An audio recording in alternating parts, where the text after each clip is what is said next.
নমস্কার, Rishibani institute of Vedic অ্যাস্ট্রোলজির পক্ষ থেকে স্বাগত জানাই আজকের জ্যোতিষ আলোচনায়। আমি শান্তনু আপনাদের সঙ্গে। আলোচ্য বিষয় রাশিফল মকর রাশি 2026 সাল মার্চ মাস। মকর রাশি বা লগ্নের মানুষদের ক্ষেত্রে দ্বিতীয় রাহু মঙ্গল যোগ সৃষ্টি হচ্ছে। অল্প বিস্তর দুশ্চিন্তা রয়েছে।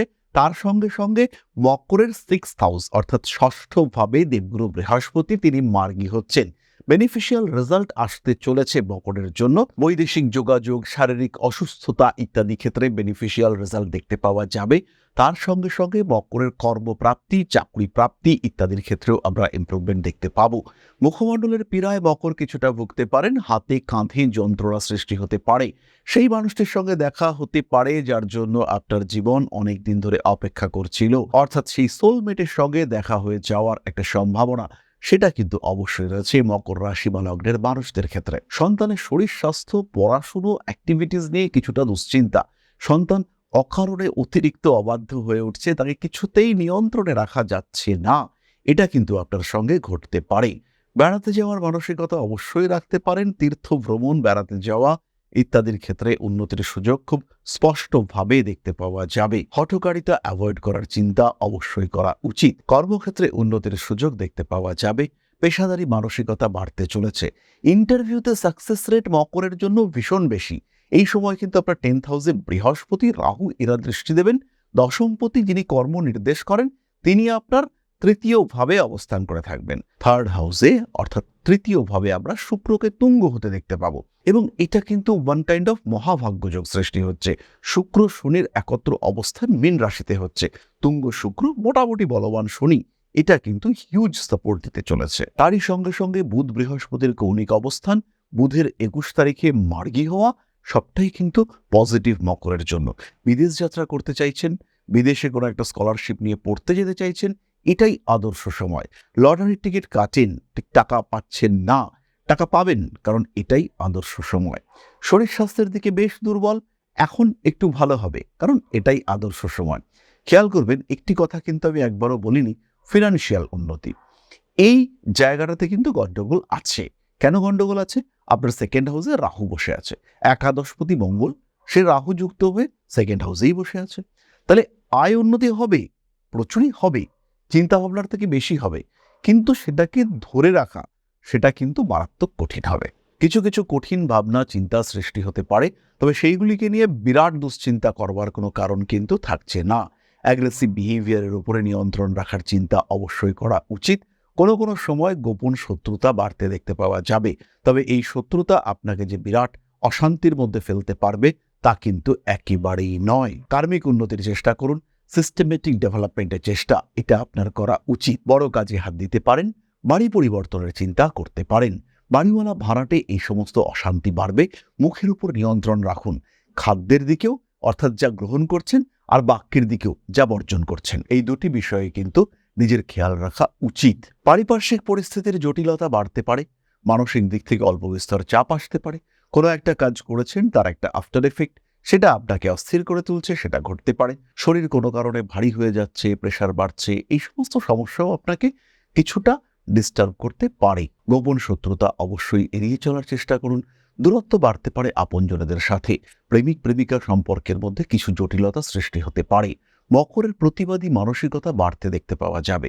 অনেকদিন ধরে ডিস্টারবেন্স চলছে, আর সহ্য করা যাচ্ছে না, আর হজম করতে পারছেন না, আর বিষয়গুলোকে নিতে পারছেন না, এটা কিন্তু ঘটতে পারে আপনার সাথে। কোনো কোনো সময় দায়বদ্ধতা বৃদ্ধির সম্ভাবনা রয়েছে, আবার কোনো কোনো সময় কাছের মানুষদের দ্বারা কিছুটা পীড়িতও হতে পারেন। রেসপন্সিবিলিটি বাড়তে দেখতে পাওয়া যাবে। কানের সমস্যা, চোখের সমস্যা এগুলো আপনাকে অস্থির করে তুলতে পারে। পেটের সমস্যাতেও বেশ কিছুটা ভুগতে পারেন। দেওয়া নেওয়া সম্পর্ক থেকে একটু দূরে থাকার চেষ্টা করুন মকর। সোজা পথে চলুন, বাঁকা পথে কোনো রকম জটিল প্রক্রিয়ার দিকে এগোবেন না, তাহলে কিন্তু আপনাকে ডিস্টার্ব করবার প্রচেষ্টা দেখতে পাওয়া যাবে। যে কোনো রকম উগ্রতা থেকে নিজেকে দূরে সরিয়ে রাখুন। ফটকা টাকা পয়সা উপার্জন হবে, নিশ্চিন্ত থাকুন। কানের সমস্যা, চোখের সমস্যা ইত্যাদিতে কিছুটা ভুগতে পারেন, তাই এই সময় প্রপার ট্রিটমেন্টের চিন্তা করুন। কোনো রকম জটিলতা তার মধ্যে যাবেন না। লটারির টিকিট কাটতেই পারেন, কিন্তু শেয়ার ট্রেডিং এর ক্ষেত্রে বড় ইনভেস্টমেন্ট না করাটাই উচিত। বিয়ের কথাবার্তা এগোবে। বৈবাহিক জীবনে বেশ কিছু জটিল সম্পর্ক, সেখান থেকে ধীরে ধীরে নিজেকে মুক্ত করতে পারবেন। নাম, যশ, প্রভাব, প্রতিপত্তি ইত্যাদি বৃদ্ধির সম্ভাবনা অনেক অনেক বেশি। গোপন শত্রুতা থাকছে এবং এরা আপনাকে যথেষ্ট ডিস্টার্ব করার চেষ্টা করবে। নিজেকে একটু ঠিকঠাক রাখার চেষ্টা অবশ্যই করবেন এবং একটু প্রোটেক্টেড রাখার চেষ্টা এটাও অবশ্যই আপনার করা উচিত। পড়াশোনার ক্ষেত্রে তীব্র উন্নতি দেখতে পাওয়া যাবে, ফলে মকর রাশি বা লগ্নের মানুষদের জন্য সময়টা বিরাট খারাপ নয়। কয়েকটি বিশেষ দিকে একটু খেয়াল রাখুন। প্রতারিত হওয়া অ্যাভয়েড করতে হবে, টাকা পয়সার দিক থেকে খেয়াল রাখতে হবে। আত্মীয় পরিজন কুটুম্ব এদের সঙ্গে এই সময় সম্পর্ক ভালো নাও থাকতে পারে। আপনার বাক্যের কারণে, আপনার প্রতিবাদের কারণে তাদের সঙ্গে দূরত্ব তৈরি হতে পারে। হাতে কাঁধে ব্যথা, চোট লাগার সম্ভাবনা রয়েছে। কারুশিল্প ধৈর্য ধরে করতে হয় এমন কোনো শৈল্পিক চর্চা, সেখানে আপনি উন্নতি করতে পারছেন। এই বিষয়গুলি আপনার জন্য শুভ এবং ভীষণ ভীষণ পজিটিভ। কোনো কোনো সময় দায়বদ্ধতা বাড়তে দেখতে পাওয়া যাবে, সেই সমস্ত ক্ষেত্রে নিজেকে কিছুটা সচেতন রাখার চেষ্টা অবশ্যই করা উচিত। গুপ্ত শত্রুতা বৃদ্ধির সম্ভাবনা অনেক অনেক বেশি। প্রেম, ভালোবাসা ইত্যাদির ক্ষেত্রে বেশ কিছুটা সমস্যার মধ্যে পড়তে পারেন। আইনি জটিলতা এবং সমস্ত রকম অস্থিরতা অ্যাভয়েড করে চলবার চেষ্টা করবেন, না হলে কিন্তু আপনার জীবনে বেশ অস্থিরতা বাড়তে দেখতে পাওয়া যাবে। প্রেমিক কিংবা প্রেমিকার বিষয়ে বেশি প্রকাশ করবেন না। বিয়ের কথাবার্তা এগোতে পারে সেটাও প্রকাশ করবেন না। চাকরির পরীক্ষায় প্রিলিমিনারি ক্ষেত্রে আপনি চান্স পেয়েছেন বা প্রিলিম কোয়ালিফাই করেছেন সেটাও প্রকাশ করবেন না। কমপ্লিট হবে, মানুষকে জানান, কোনো অসুবিধা নেই। চাকরিতে জয়েন করবার পরে জানান। বেড়াতে যাবেন, বিদেশ যাত্রা করবেন, কারোর সঙ্গে বেশি শেয়ার করবার দরকার নেই। গাড়ি কিনবার কথাবার্তা এগোতে চলেছে এবং বেশ কিছু সত্যতামূলক অ্যাক্টিভিটিস সেটা আপনার এগেইনস্টে ঘটতে দেখতে পাওয়া যাবে। যতটা সম্ভব নিজেকে গুটিয়ে গুছিয়ে রাখার চেষ্টা করুন, ভালো থাকার চেষ্টা এটা অবশ্যই আপনার করা উচিত। খাদ্য সংক্রান্ত বিষয়ে নিয়ন্ত্রণ রাখুন, পেটের সমস্যায় ভুগতে পারেন। অষ্টমভাবে কেতু, তৃতীয় শনি, জ্যোতিষের প্রতি আকর্ষণ বাড়বে। অর্থনৈতিক ক্ষেত্রে অল্প বিস্তর প্রতারিত হতে পারেন। টাকা পয়সা কোথায় রেখেছেন, পাসওয়ার্ড ভুলে গেছেন, জটিলতা বাড়লো, লকারের চাবি খুঁজে পাচ্ছেন না, এসব ঝামেলা হতে পারে। কেতু কনফিউশন এবং ভুলো মনকে দেয়। রাজনৈতিক ক্ষেত্রে উন্নতি রয়েছে। মামার শরীর স্বাস্থ্য নিয়ে দুশ্চিন্তা থাকবে। মামা বাড়িতে আপনার গ্রহণযোগ্যতা বৃদ্ধির সম্ভাবনা অনেক অনেক বেশি। গুপ্ত শত্রুতার কারণে পীড়াগ্রস্ত হয়ে পড়তে পারেন, অ্যাভয়েড করতে হবে সমস্ত রকম হঠকারিতা। এরপরে আমরা চলে আসবো নাক্ষত্রিক আলোচনা প্রসঙ্গে। প্রথম নক্ষত্র উত্তরাষাঢ়া। অ্যাকাউন্টস ওরিয়েন্টেড কিছু সমস্যায় পড়তে পারেন, পুলিশি ঝামেলা এড়িয়ে চলুন। বন্ধুদের সঙ্গে অতি ঘনিষ্ঠ হওয়ার দরকার নেই। রিলেশনশিপের ক্ষেত্রে ডেভেলপমেন্ট আসছে। পড়াশুনোর ক্ষেত্রে বেশ উন্নতি দেখতে পাওয়া যাবে। শিক্ষা সূত্রে দূরে কোথাও যাওয়ার পরিকল্পনা, টেকনিক্যাল এডুকেশনের প্রতি আসক্তি ইত্যাদি সৃষ্টি হতে পারে। মান সম্মান, যশ, প্রভাব, প্রতিপত্তি ইত্যাদি বৃদ্ধির সংযোগ দেখতে পাওয়া যায়। আইনি জটিলতা এড়িয়ে চলুন। কোনো কাজকর্মের ক্ষেত্রে একটু গোপনীয়তা বজায় রাখার চেষ্টা এটা অবশ্যই করা উচিত। প্রেমের ক্ষেত্রে বাড়তে পারে অস্থিরতা, হঠকারিতা অ্যাভয়েড করে চলতে হবে। নান্দনিক কাজকর্মের ক্ষেত্রে অবশ্যই উন্নতি আসছে। নিজেকে যতটা সম্ভব নিয়ন্ত্রণে রাখার চেষ্টা অবশ্যই করা উচিত। হাত থেকে পড়ে গিয়ে কোনো দামি জিনিস ভেঙে যাওয়ার সম্ভাবনা দেখতে পাওয়া যায়। কোনো কোনো সময় পারিবারিক চাপের সম্মুখীন হয়ে পড়ার একটা সম্ভাবনা দেখতে পাওয়া যাবে। সেই সময় নিজেকে ভালো রাখার চেষ্টা অবশ্যই করতে হবে। নান্দনিক কাজকর্মের প্রতি আগ্রহ বাড়তে দেখতে পাওয়া যাবে। পরবর্তী নক্ষত্র শ্রবণা। ভুগতে পারেন পেটের সমস্যায়। কাজকর্মের ক্ষেত্রে উন্নতি আসবে। চাকরি পাচ্ছেন শ্রবণ নক্ষত্রের মানুষরা, শিক্ষায় আগ্রহ বাড়বে। বিভিন্ন বিষয় সম্পর্কে জ্ঞান অর্জন, আহরণ করবার একটা চেষ্টা দেখতে পাওয়া যাবে। কাজকর্মের ক্ষেত্রে আরেকটু উন্নতির চেষ্টা করা উচিত। মায়ের শরীর স্বাস্থ্য নিয়ে অল্প বিস্তর দুশ্চিন্তা রয়েছে। পেটের সমস্যার কারণে কষ্টপ্রাপ্ত হতে পারেন। বাড়ি পরিবর্তন করা যেতে পারে। পুজো পাঠের প্রতি আপনার আগ্রহ, আকর্ষণ, আসক্তি ইত্যাদি বাড়তে দেখতে পাওয়া যাবে। প্রেমের ক্ষেত্রে অস্থিরতা রয়েছে। ধর্মচর্চার প্রতি আগ্রহ বৃদ্ধির সংযোগ দেখতে পাওয়া যায়। যারা বিপজ্জনক কাজকর্ম করেন তাদের কিন্তু একটু সচেতন থাকতে হবে। পরবর্তী নক্ষত্র ধনিষ্ঠা। বেড়াতে যাওয়ার সম্ভাবনা রয়েছে। মায়ের শরীর স্বাস্থ্য নিয়ে দুশ্চিন্তা বাড়বে। ভুগতে চলেছেন দাঁতের সমস্যায়। বিয়ের কথাবার্তা এগোবে। স্বামী কিংবা স্ত্রীর স্বাস্থ্য নিয়ে দুশ্চিন্তা থাকছে। হাত থেকে ভারী জিনিস পড়ে যেতে পারে, পায়ে আঘাতপ্রাপ্ত হতে পারেন। যারা দৌড়াদৌড়ি করেন, যারা রানার, যারা কোনো স্পোর্টসের সঙ্গে যুক্ত, তাদের কিন্তু খুব সচেতন থাকতে হবে। কাজকর্মের চাপ বাড়তে চলেছে। মানসিক দিক থেকে কিছুটা অস্থিরতাও বাড়তে পারে। গোপন শত্রুতা বৃদ্ধির সম্ভাবনা রয়েছে। মাথা গরম একদম করবেন না। ধনিষ্ঠা নক্ষত্রের মানুষদের ক্ষেত্রে কিন্তু প্রত্যেকটি কাজের ক্ষেত্রে আরেকটু সচেতন, আরেকটু সাবধান হওয়া উচিত। বাবার শরীর স্বাস্থ্য নিয়ে দুশ্চিন্তা বৃদ্ধির একটা সম্ভাবনা রয়েছে। নিজেকে ভালো রাখার পূর্ণ প্রচেষ্টা অবশ্যই করতে হবে। প্রতিকার স্বরূপ মকর রাশি বা লগ্নের মানুষরা একটু হনুমান মন্দিরে পুজো দিন। প্রত্যেক মঙ্গলবার হনুমান মন্দিরে সকালবেলা পুজো দিন। আর যখন পুজো দিতে যাবেন তখন কিন্তু অবশ্যই সূর্যদেবের দর্শন করে তারপরে হনুমান মন্দিরে পুজো দিতে যাবেন। এই ক্ষেত্রে শারীরিক সমস্যা, পড়াশুনোর ক্ষেত্রে প্রবলেম, এগুলো কমতে দেখতে পাওয়া যাবে।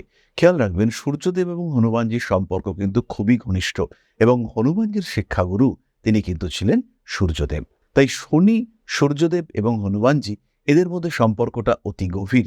শনি সম্পর্কিত যে কোনো সমস্যার প্রতিকার করবার জন্য এই কম্বিনেশন ব্যবহার করা যেতে পারে। তার সঙ্গে সঙ্গে সিট্রিন, অ্যামেথিস্ট এই কম্বিনেশন পরা যেতে পারে। এককভাবে পাইরাইট ব্রেসলেট ধারণ করা যেতে পারে। এই প্রত্যেকটি বিষয় কিন্তু আপনার জন্য শুভ এবং খুব ভালো হতে চলেছে। তাহলে এবার আমরা চলে আসব আলোচনার পরবর্তী পর্যায়ে, অর্থাৎ আপনাদের প্রশ্নে জ্যোতিষের উত্তর। তবে তার আগে একটি ছোট্ট বিষয় আপনাদের সঙ্গে শেয়ার করব। জীবনে টিকে থাকার জন্য আমাদের দরকার একটা সিস্টেমেটিক অগ্রগতি। ক্রমাগত যদি জীবনে পিছিয়ে পড়তে থাকেন, টাকা পয়সা কোনোভাবেই আয় হচ্ছে না, কোনোভাবেই চাকরি জয়েন করতে পারছেন না, পেশাগত অস্থিরতা, পুরোপুরি চেষ্টা করছেন কিন্তু আলটিমেটলি দুর্ভাগ্য আপনার সঙ্গ ছাড়ছে না, কিছুতেই সেই জায়গা অ্যাচিভ করতে পারছেন না বা তার কাছাকাছিও পৌঁছতে পারছেন না যে জায়গায় আপনি পৌঁছতে চান, আলটিমেটলি আপনার গ্রোথ সেটা কিন্তু বাধাপ্রাপ্ত হচ্ছে। কেন হচ্ছে এটা, কেন বারবার আপনি দুর্ভাগ্যের শিকার হচ্ছেন, সেই প্রশ্নের উত্তর দিতে পারে কিন্তু একজন অ্যাস্ট্রোলজার। এই বারবার দুর্ভাগ্যের বেড়াজাল থেকে আপনাকে মুক্ত করে নিয়ে আসতে পারেন একজন জ্যোতিষ বন্ধু। সুতরাং কেন এই সমস্যা এবং কি করলে এই সমস্যাগুলো থেকে কিছুটা দূরে সরে থাকতে পারবেন? হতে পারে আপনার বাস্তু সমস্যা, হতে পারে আপনার জন্মকুণ্ডলিতেই সমস্যা রয়েছে, হতে পারে এই মুহূর্তে আপনার কোনো একটা স্বল্পকালীন দশা খারাপ চলছে, হতে পারে আপনার নামের সংখ্যায় গণ্ডগোল রয়েছে, অথবা এটা হতে পারে আপনার হাতে কোনো অশুভ চিহ্ন বা সংকেত রয়েছে। আবার এটাও হতে পারে সমস্যা আপনার ক্ষেত্রে নয়, সমস্যা সৃষ্টি হচ্ছে আপনার পার্টনারের জন্মকুণ্ডলী থেকে। সুতরাং সমস্যার মূল উৎস খুঁজে বার করা, এটাই হচ্ছে মূল কাজ। এবং যদি আমরা সমস্যার এই উৎসকে খুঁজে বার করতে পারি, তাহলেই কিন্তু আপনার জীবনের বাধা বিপত্তিগুলিকে খুব সহজে ওভারকাম করা যেতে পারে। আর এইখানেই আপনার শ্রেষ্ঠ বন্ধু হয়ে উঠতে পারে এই শাস্ত্র, একজন জ্যোতিষ হয়ে উঠতে পারে আপনার মুখ্য সহায়ক। তাই দেরি না করে নিজের জন্মকুণ্ডলীর প্রপার বিশ্লেষণ এটা অবশ্যই করান। যে কোনো টাফ সিচুয়েশনে বা যখন আপনি ভালো আছেন সেই সিচুয়েশনকে কন্টিনিউয়াসলি ধরে রাখার জন্য একজন জ্যোতিষ বন্ধুর পরামর্শ নিন। খারাপ দিনও চিরকাল থাকে না, আবার ভালো দিনও বিলীন হয়ে যেতে পারে। তাই অবশ্যই নিজের স্টেবিলিটি বজায় রাখার জন্য সঠিক জ্যোতিষ বন্ধুর পরামর্শ এটা কিন্তু আপনাকে ভীষণ ভালো ব্যাকআপ দিতে পারবে। বাধা বিপত্তি, সমস্যা, অস্থিরতা এগুলোকে ওভারকাম করা এটা কিন্তু খুব একটা কঠিন নয়। তাই আর দেরি নয়, শুধু জন্মকুণ্ডলী নয়, সামগ্রিক বিচারের জন্য যোগাযোগ করুন ঋষিবাড়ি ইনস্টিটিউট অফ ভেদিক অ্যাস্ট্রোলজিতে।